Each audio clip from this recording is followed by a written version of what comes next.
Hi guys, welcome back to Spooky Nights. And I know the setup has changed a bit because I just moved back to my home from my hostel, but the stories won't change.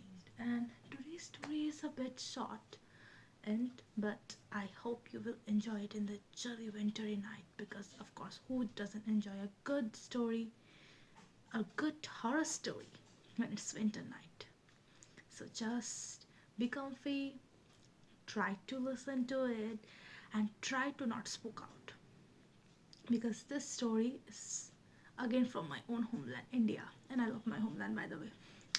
So, this story was sent to me, not sent to me, this story was actually told to me from one of my other online friends. And as I told, that I do ask them about some horror story nowadays because I am making the videos. So, he's from kind of Southeast India, and he doesn't want you, or he doesn't want you to know the exact state, so sorry about that. But if I have to describe Southeast India, it's very beautiful, luxurious, with plateaus, rivers, lush green landscapes, you know, the Arabian Sea, I mean the Bay of Bengal Sea around the coast, and the beautiful scenery, coastal climate it sends. So this was a story about a summer night. So what happened was actually very chilling. So be there and listen to it. So my friend was just like a student. He was a student. He was in like 12th grade, and when you are in a 12th grade and when you are an Indian student, you know the study pressure that you have during your exam. So what happened that he was studying till midnight, and he had a friend come in to his house. Both were studying and they felt bored. Like they felt bored, they felt stuck because, of course, why not? You are basically studying for hours and hours, and you have study pressure, exam pressure, peer pressure, everything. So they both thought that maybe we should go out and have some fresh air. Now their house was located in a village, and like in the village, the night come very fast than your city life, and you don't have a nightlife in your village. So everybody is inside their house. Even if they are awake, they are just chit chatting with their families, they're scrolling through their medias, they are not outside. And so it's kind of forbidden to go outside during the night because they say that spirits, ghosts, and entities linger in the night time, especially in the village. But yeah, of course, boredom, curiosity, or whatever you can call it, they went there.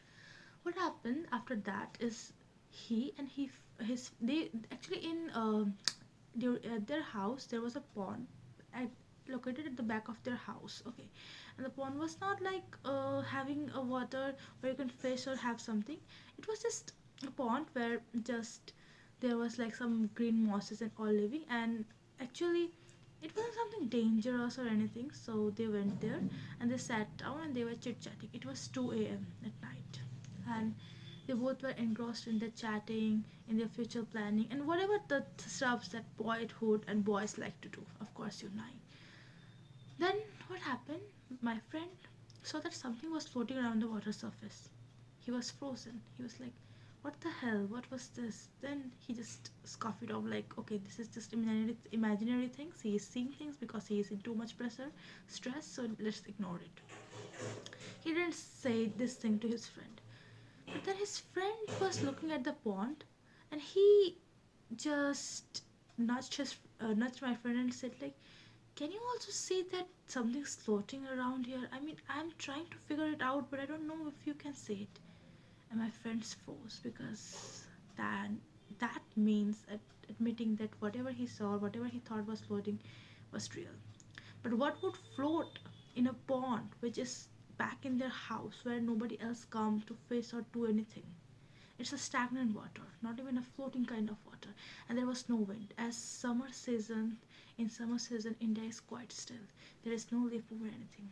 So when both of them stared back, they saw a hand floating, a white hand, a hand without any skin, muscle, fat, or without a hand is a skeleton hand, a kind of a skeleton hand, just having a bit of rotten flesh there. They froze. They were like, what is it? How is a hand floating there? They both were like frozen in their place for 5 minutes maybe. They couldn't make out what they just saw. They rubbed their eyes, nudged it, they nudged themselves, thought that maybe they were just saying things, but they weren't. The hand was there, floating, like, and it was getting near. And the nearer the hand got, they both were feeling like they were feeling heavy. They cannot move. But then one of his friends said that let's just chant something. They started chanting the Ram Nam, that is very much like deity name in India, and it's very famous to ward off ghosts, evils, and even spirits. And somehow they got the strength back in their feet. They ran off to the house and they get in through back door. Okay, I didn't mention, but there was a back door, and from which they actually went out because, of course, their family would know if they had went out without permission. So yeah, till date, my friend doesn't know that what that was, how it came, or was it real or just hallucination from his part. But whatever that was, he froze in fear, and he still remember it till date, even after, long after the examination, long after his college life and everything. I hope this short story resonated with you and it made your day a bit more juvenile and you are happy now. So let's meet in the next episode. Bye bye.